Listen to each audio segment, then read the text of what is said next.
जय हिंद। कैसे आप सब लोग? मेरे बहुत अच्छे होंगे दोस्तों। आज हम आपको बताने वाले हैं कि जो स्टैंजा आना है 5 पीस ऑफ पोइट्री का कुछ ना कुछ तो आएगा, क्वेश्चन नंबर 10 में रहेगा। ठीक है, नए सिलेबस के अकॉर्डिंग कक्षा 10 में जो अंग्रेजी का पेपर बनना है उसमें क्वेश्चन नंबर 10 क्या रहेगा भाई। पोएम की कुछ 8 से 10 लाइनें होती हैं, 12 लाइनें 15 लाइनें कुछ भी समझ लीजिए, उसमें से कुछ लाइनें दी जाएंगी और उसके बाद क्या होगा, उसमें से ही 2 क्वेश्चंस बनाए जाएंगे। उत्तर कहाँ मिलेगा, आंसर जो भी मिलेगा आपको उसी स्टैंजा की जो 4-6 लाइनें लिखी होंगी उन्हीं में से ढूंढ कर लिखना है। कितना बेहतरीन आंसर और कितना बेहतरीन नंबर भाई। पोइट्री से आसान तो कोई नंबर ही नहीं है, ये समझ लीजिए। बस थोड़ा सा आपको सेंस लगाना है। जैसे कि हम आपको ये पोइट्री की लाइनें लेके आए हैं, अब ये किस पोएम से है ये आपके ऊपर डिपेंड करता है कि आपको किस तरह से आपने पढ़ाई की है, क्योंकि बोर्ड एग्जाम बहुत नज़दीक है। बार बार हम कह रहे हैं एग्जाम होगा 100% होगा। बस आप अपनी तैयारी करिए करिए करिए। ठीक है, चलिए देखते हैं क्वेश्चन किस तरह से रहेगा।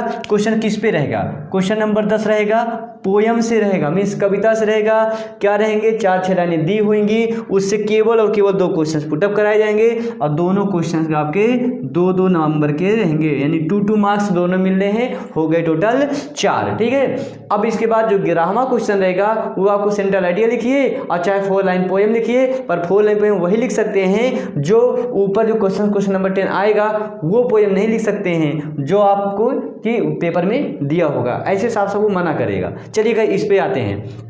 क्वेश्चन क्या है, read the following piece of poetry and answer the questions given below it. ठीक है, मतलब निम्नलिखित में से कुछ कविताओं की लाइनें दी हुई हैं और उन पर आधारित प्रश्न बनाए गए हैं, उत्तर दे दीजिए, 4 नंबर ले लीजिए, हम बहुत बेताब हैं। But if it had to perish twice I think I know enough of hate to say that for destruction ice is also great and would suffice. कहने का मतलब आपने पोएम पढ़ी होगी, लेसन नंबर पोएम नंबर 2 समझिए या lesson number 2 समझिए, जो भी कहना, हालांकि लेसन नंबर 2 नहीं कह सकते हैं, पोएम नंबर ही 2 समझिए। तो उसमें आपने पढ़ा होगा आइस एंड फायर, है ना। तो आइस एंड फायर से ही ये है, ये तो हम आपको पहचान के लिए बता दिए हैं ताकि आप समझ सके। क्योंकि देखिए कुछ लोग मानते हैं इस दुनिया का अंत आग से होगा और कुछ लोगों का मानना है इस पोएम के बारे में थोड़ा सा चीज़ें जान लीजिए, क्योंकि चीज़ें यदि जान लेते हैं तो जो आपका आंसर होगा बहुत आसानी पूर्वक समझ सकते हैं। तो इस पोएम में 60 चीज़ हम आपको बता रहे हैं। यही बताया गया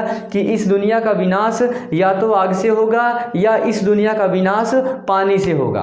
ठीक है, अब इसमें पोएम ने इस आग को नहीं समझा है भाई, आग को किससे समझा है, जो बर्फ कहा है वो आइस की कंपेयर नफरत से की है। मतलब इस दुनिया का अंत नफरत से होगा और या तो इस दुनिया का अंत पैशन से होगा। पैशन को फायर से लिया गया है, मीन्स पैशन नामक जो इच्छा है इसको आपको उस आग से संबंधित उसने पोएट ने जोड़ दिया है, और आपको नफरत को किससे जोड़ दिया, बर्फ से जोड़ दिया। बस इसमें ही लाइनें बताई गई हैं, बाकी आप अपने टीचर के माध्यम से आप क्लास में पढ़िएगा, वहाँ खुद ही पता चल जाएगा आइस एंड फायर की पोएम क्या आपको बतला रही है। हम बतला रहे हैं आपको आंसर। क्या बतलाएंगे, आंसर। क्वेश्चन क्या है, what does it stand for in the first line. पहली लाइन में, कहने का मतलब पहली लाइन में जो इट लिखा हुआ है इसका मतलब क्या है। ठीक है, तो हम पढ़ते हैं बट इफ इट, ये लिखा हुआ है ना इट, तो कह रहा है इट का मतलब क्या है। तो इसलिए आपसे रिक्वेस्ट है पोयम बेहतरीन अंदाज में पढ़िए, बेहतरीन तरीके से पढ़िए, तभी आप इसका आंसर दे सकते हैं, क्योंकि बहुत आसान उत्तर इसका। देखिएगा, what does it stand for in the first line, पहली लाइन में इट का क्या मतलब है। तो देखिए ये सारी चीज़ें तो आपके एग्जाम में लिखनी ही नहीं है, नहीं लिखनी है, कुछ भी नहीं लिखनी। कहाँ से लिखना है, आपको लिखना है आंसर नंबर क्या, 10, आंसर नंबर 10। ठीक है, अब 10 में कितने क्वेश्चन हैं, ए, तो आप आंसर नंबर यहाँ ए लिखिए, आंसर नंबर ए। ये लिखने का तरीका क्या है, what does it stand for in the first line, आप कहेंगे इट या here it stands for word in the first line, हो गया। Answer complete. देखिए कहाँ से पता चल गया भाई, हमने पोएम पढ़ रखी, हमें पता है दुनिया की बात कही गई है। तो here it stand for the world in the first line, पहली लाइन में इट का तात्पर्य है दुनिया, ठीक है। अब इसी प्रकार answer number second means answer number B पढ़ते हैं। What does the poet equate ice with, मतलब जो कवि है वह आइस यानी बर्फ की तुलना, पानी की तुलना किससे किया है। इक्वेट मीन्स कंपेयर किया है, ठीक है, किससे तुलना किया है। अभी हमने आपको बताया है कि यहाँ आइस की कंपेरिजन नफरत से हुई है, और नफरत को साफ साफ देखिए हेट कहते हैं ना, आई हेट यू बोलते हैं ना। आप तो कलाकार हैं, सब चीज़ जानते हैं, हेट का मतलब क्या होगा, हेट का अपोजिट क्या होगा, सब जानते हैं। तो क्या होगा इसका answer, what does the poet, आप कहेंगे the poet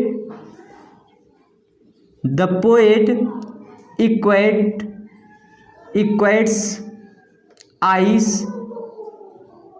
ice with hate, बस आंसर कंप्लीट। देखिए बहुत बेहतरीन आंसर होता है, और ये हमें लगता है कि एग्ज़ाम की दृष्टि से बहुत ही इंपॉर्टेंट स्टैंजा है। इस स्टैंजा को नोट डाउन करिए अपनी कॉपी में, और फिर देखिए एग्ज़ाम में आप किस तरह से बेहतरीन नंबर बनाते हैं। अभी भी कुछ नहीं हुआ, अभी पढ़ना चालू कर दीजिए, आप अभी भी टॉप कर सकते हैं, आप टॉपर्स की श्रेणी में जा सकते हैं। अब एग्ज़ाम के लिए कम से कम 1.5 महीना बचा हुआ है, आज से पढ़ना चालू कर दीजिए। कहाँ से पढ़ेंगे आप, कहीं से भी पढ़िए, आप हमारे चैनल से पढ़िए, आप किसी भी चैनल से पढ़ सकते हैं, आप ऑफलाइन ऑनलाइन जो भी आपका मन करे वहाँ से पढ़िए, पर दोस्तों पढ़ाई करिए, क्योंकि बार बार हम आपको बताते हैं शिक्षा का मकसद नौकरी पाना नहीं है, बल्कि शिक्षा का उद्देश्य ज्ञान अर्जित करना है। तो दोस्तों नौकरी के लिए ना सही, ज्ञान के लिए ही सही, आप ज्ञानवान होने के लिए पढ़ाई करिए। खैर बाकी आप खुद ही समझदार हैं। हम आपसे मिलते हैं अपनी नेक्स्ट वीडियो में, तब तक के लिए जय हिंद।